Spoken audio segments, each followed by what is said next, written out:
The Great California Gold Rush. California territory in the 1840s was a vast frontier. Along its beautiful Pacific coastline, there were missions and little villages that had been built by Spanish colonizers and missionaries. The families of some of the early Spanish settlers owned immense land grants or ranchos. Life was unhurried, and the afternoon siesta or nap was a tradition. Then one day something happened that was to change everything. On January 24th, 1848, a man named James Marshall discovered rocks containing a yellow metal at the bottom of a river. The metal was gold. Marshall's employer was a hard-working California settler named John Sutter. Sutter had left Germany in search of a fortune. In 1839, he was granted a large tract of land by the Mexican governor of California. Sutter built a fort and began a settlement. Soon there were granaries, mills, and stores at the settlement, and Sutter became very wealthy. Sutter hired James Marshall to build a sawmill on his property. The mill was built on the bank of the American River, not far from Sutter's fort. The mill's great saw was to be powered by a water wheel, and Marshall was busy deepening the channel or mill race for the water wheel when he saw little flakes of gold in the hard white quartz rock that lined the riverbed. Marshall told John Sutter about his discovery. Sutter had mixed feelings about the news Marshall brought him. He realized that the gold could make him fabulously wealthy, but it could also mean the destruction of the private, peaceful little empire he had built. He and Marshall agreed not to tell anyone about the discovery. But the workers who helped Marshall build the sawmill could not keep the secret.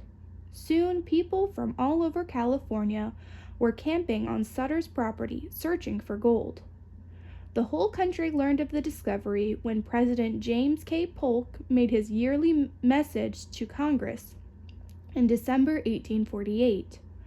Polk displayed a quantity of gold found in California and announced, "The accounts of the abundance of gold are of such extraordinary character as would scarcely command belief." President Polk's message inspired thousands of people to set out for California to seek their fortunes in what became known as the Gold Rush. In 1849 alone, over 80,000 gold hunters reached California.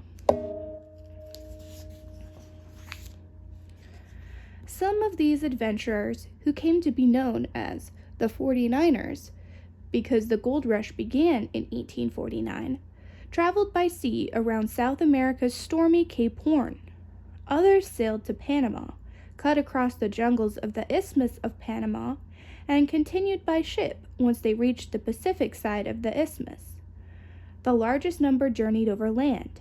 Many died, but fortunately, most, young, healthy, and determined, survived. It seemed that the gold seekers would never stop coming, and there was good reason.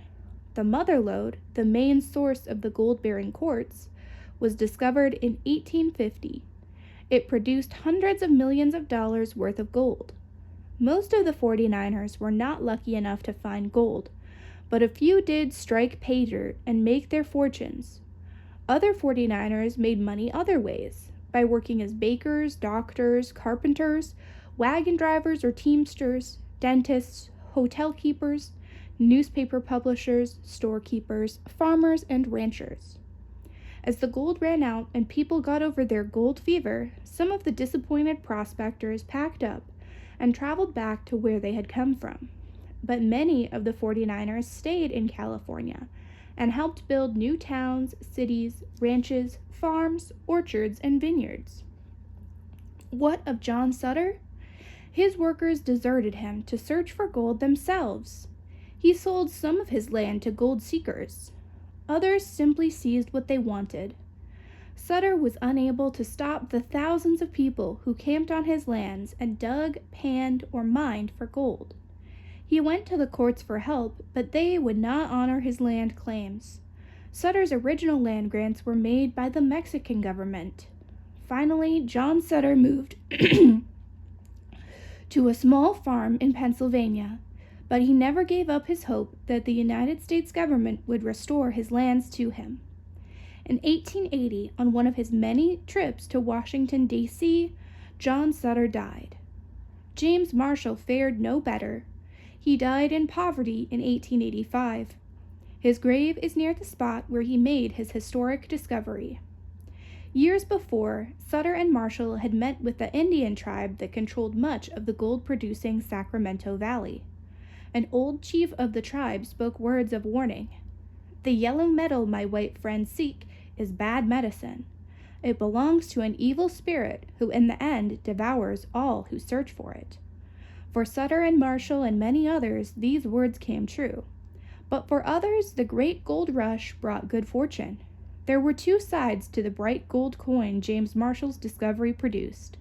Happiness for some, heartbreak for others. Today, California's capital city of Sacramento stands not far from the site of Sutter's Fort. And everywhere throughout California, you can meet the descendants of the brave and adventurous 49ers.